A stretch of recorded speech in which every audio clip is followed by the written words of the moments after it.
혹시 막 여성 사동에도 막 똥 바르고 이런 사람들 있어요? 사동 안에는 없는데 네. 징벌방에 가면 네. 그러신 분들이 있어요. 똥 바르고 네. 온 벽에 막 다. 자기 거 집어가지고. 네. 그 수용 생활하면서 직접 봤던 사람 중에 가장 형을 세게 받은 사람. 무기징역 받은 친구가 있었어요. 그분에 대해서 혹시 조금 얘기해 주실 수 있나요? 자세한 거는 뭐 저도 잘 모르겠는데 뭐 그분의 뭐 판결문이나 이런 걸 본 게 아니기 때문에 그런데 이제 들어와서 노란 명찰을 달고 있었고 노란 명찰. 네. 아. 그래서 처음에는 되게 관심을 해줘야 되는 사람이구나 이렇게 받아들였다가 나중에 이제 다른 언니들이나 이모들한테 들으니까 좀 중죄를 지은 그런 사람이라고 얘기를 하더라고요. 나중에 들으니까 엄마랑 동생을 죽였다고. 아, 엄마랑 동생을 네. 여자인데 네. 연령대가 혹시 어떻게 돼요? 20대 20대 굉장히 때? 애된 친구였어요. 네. 그래서 무기 받고 나쁜 짓은 했어도 많이 또 힘들어하고 해서 많이 챙겨주기도 했었고. 무기 형고. 네. 어떻게 됐는지 궁금하네요, 그분. 저희 때는 아주 어린 친구가 부모님을 죽이고 불태운 친구가 하나 있어서, 그러니까 옛날에 그 박한상 말고, 그래서 사형수가 한 명 있었거든요, 남자인데. 실제로 보면은 정말 우리 반에서 되게 공부 잘하는 애? 딱 그런 이미지인데. 네, 맞아요. 되게 착한 이미지. 보면 막 그 노란 명찰 달지 않고 했으면 정말 그냥 일반처럼 경제사범 정도? 아니면 뭐 절도 정도? 이렇게만 받아들였을 외모를 가지고 있는데 큰 일을 저질렀던. 누구나 범죄자가 될 수 있습니다, 여러분. 최근 방송 중에 욕구를 해소하는 법에 대한 네, 방송을 한 적이 있어요. 여성사동도 혹시 그런 게 있나요? 여자분들은 그게 그다지 크게 심하지는 않아요. 심하지는 않다. 네. 아니, 뭐 자기가 얘기 안 하는 걸 수도 있잖아. 뭐 그럴 수도 있죠. 근데 대놓고 막 그러시는 분들은 없으니까 남자분들처럼. 네, 그러면은, 그러니까 지금 심하지가 않다는 거는 하는 사람도 있다는 얘기 아니에요? 대부분 뭐 연애 소설 뭐 이런 거 읽고 네. 그런 거에서 수다로 그냥 해소하고 뭐 아니 그게 말이 안 되는 게 어떤 피지컬에서 나오는 물리적인 이런 게 없는데 그게 해소가 되나요? 네, 뭐 거기까지는 네. 그렇게 생각을 표현을 안 하시는 분들이 태반이고 네. 제가 그냥 옆방에 있는 썰을 들은 걸로는 네. 재밌어요. 네. 노역방. 네. 네, 벌금 못 내서 이제 노역으로 오신 분들 중에 화장실에 몰래 들어가서 옷걸이를 사용했다는데 뭐 어떻게 사용했는지는 잘 모르겠어요. 옷걸이를 가지고 그러했다. 네. 옷걸이를 사용을 한대요. 네. 본인이 계셨던 방에서는 주로 이제 뭐 연애 소설 같은 거, 연애 소설을 뭐 소설을 읽으면은 그냥 거기서 팍 그런 문구들이 나오니까 그냥 낄낄거리는 정도로 넘어가고 상상하는 거죠. 그러면서 이제 그게 해소가 된다. 네. 상상하면서 잘 배워도 상상을 해봐. 알았지? 남자분들은 안 되시지 않을까요? 남자분들이야 뭐 그렇죠. 저 왜 제 방송 중에 보면은 50대 분, 그 기결방에서 봤던 분, 그분은 인간극장을 보고 나면은 그날 그렇게 치더라고 들어가가지고. 그래서 나는 도대체 인간극장을 뭘 보고 나를 하나 해서 사람마다 왜 그 성적 취향들이 다 다르니까 그냥 인정을 하는데 지금도 나는 좀 이해가 안 돼. 인간극장 보고 도대체 왜 발동이 걸리는지. 그러게요. 인간극장인데.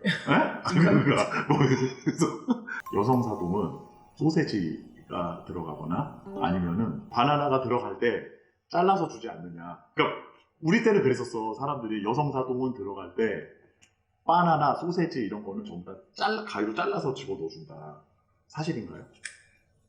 소세지는 그 말씀하시는 것처럼 프랑크 소세지처럼 길다란 그런 거는 없고요. 구매 품목. 네. 자비 구매 품목 중에. 네. 자, 소세지 어때요? 그냥 뭐 떡갈비식으로. 네, 떡갈비 있어요. 네, 우리도. 그렇게 비닐 포장된 것들. 네. 그런 게 들어오고요. 네. 그다음에 바나나는 상상하시는 것처럼 잘라서 주지 않고 그냥 껍질을 까먹을 수 있게 있는 그대로 들어와요. 있는 그대로 들어온다? 네. 이거 갖고 근데 그럼 이거 갖고 또 뻘짓을 하는 사람이 있을 수도 있고 없을 수도 있는데 제가 확인한 거는 본바로는 너무 없다. 맛있게들 다 그냥 그 자리에서 다 먹으니까. 네. 그치? 없대잖아. 뭐 그런 걸 자꾸 물어봐. 아니면 저기 다운받아서. 바늘하고 깎기 있었나요? 그거는 필요할 때만. 그러니까. 네. 신청해가지고 대여해주고. 바늘은 안 줘요. 바늘은 안 준다. 네. 그러면 바느질은 어떻게 해요? 바늘 건이 있으면 밖으로 내보내면 사소들이 바늘을 여자들이 소지들이 한다. 아. 남성사동은 바늘하고 나는 바늘하고 깎기 맨날 대여해 주고 어떤 새끼 바늘 깎이는 주죠. 어떤 새끼 바늘 꼭 보면은 바늘을 이렇게 뿌려서 주는 새끼가 있어. 아 짜증나 죽겠어 나는. 야 육방 이름은 내가 얘기 안 한다. 거기만 주면은 바늘 꺾어서 주는 놈들이 있고 근데 이게 이제 없어졌다고 누가 얘기를 하면서 나보고 무슨 뭐 거짓 방송을 한다 뭐 이런 얘기를 뭐 하시더라고요. 근데 바늘 있었거든요 저는. 있긴 있잖아 어차피 깎기나 이런 거. 네네. 그래서 나는 또 그 사람한테 좀 묻고 싶은 게 야 그러면은 깎기랑 바늘 손톱은 뭘로 깎고 옷 꼬맬 때는 뭘로 꼬매냐?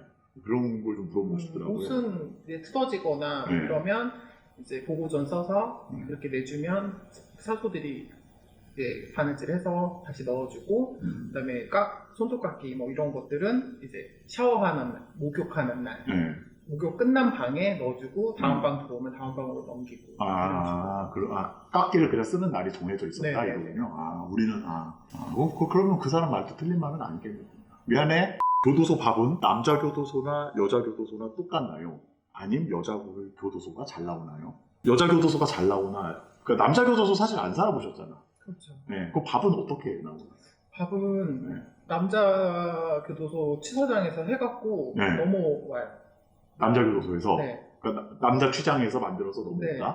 남자랑 똑같이 먹는 거네. 그 뭐 이렇게 그냥 뭐 어떻게 주는 거야? 걔네들이 와서 배식을 해주.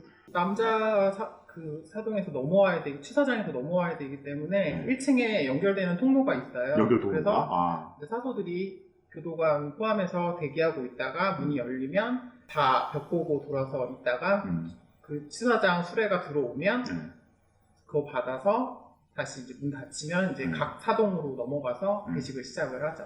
얼굴은 안 보여준다 이거죠. 네. 이상하지 않아요? 교도관 분들이 뒤돌아서라고. 뒤돌아서라고. 네. 아니 뭐 얼굴도 좀 보고 서로. 저쪽 각 괜찮네 뭐 이럴 수도 있는 거고. 네, 벽 보고 서 있으라고 말은 잘 들어야겠죠. 네, 그렇지. 최근 들어서 우리나라가 여름에 정말 더워지고 있어요. 아열대 기후가 돼가고 있는데 여상 사동도 저는 뭐 예외가 없을 거라고 보는데 여름 보내셨죠? 네. 진영에서. 여성 사동은 특별히 어떤 뭐 피서법이나 이런 게 있나요? 선풍기 있으니까 그걸로 버티기도 하고 예. 또 여름에는 얼음물도 들어오고 네. 또 수박 화채도 해다 주세요. 수박 화채. 네. 오. 그렇게 넣어서 들어오기도 하고 이제 교도관들 몰래 네. 서로 이제 망 봐주면서 찬물로 몰래 샤워도 하고 언제? 중간중간 더울 때마다 아니. 원래 이렇게 씻는 시간이 정해져 있으니까 네. 그때는 샤워하는 거를 걸릴 일이 없는데 네. 이제 너무나도 더우면 낮 시간에는 어쩔 수 없으니까 몰래 해서 한 명씩 들어가서 교도관들 순환을 돌 때 이제 후딱후딱 하고 나오고 아니면 이제 잡지 뜯어서 여러 겹 붙여서 좀 딱딱하게 만든 다음에 이제 가위바위보해서 부채질 해주기도 하고 그런 식으로 여름 이제 그런 식으로 났다. 원래 남자 사동 같은 경우는 낮에 들어가서 샤워해도 뭐라고 하지는 않아요. 저는 구치소에서 사소를 하다가 교도소로 넘어온 그런 케이스인데 저는 하루 전에 알았었어요. 사실 이감 가는 거를 우리 담당 사동생이 얘기를 해주더라고요. 그러면서 저한테 하는 얘기가 남부 교도소는 빡세게 본대요 그런 거를. 그러니까 교도관들이 이렇게 풀어주는 교도소가 아니고 약간 좀 쥐어짜는 그런 교도소다. 그러니까 여기보다는 조금 힘들 수도 있을 거야. 가서 잘 적응해. 뭐 이런 얘기를 해주더라고요. 여성사동은 낮에 마음대로 샤워를 하지 못한다. 네.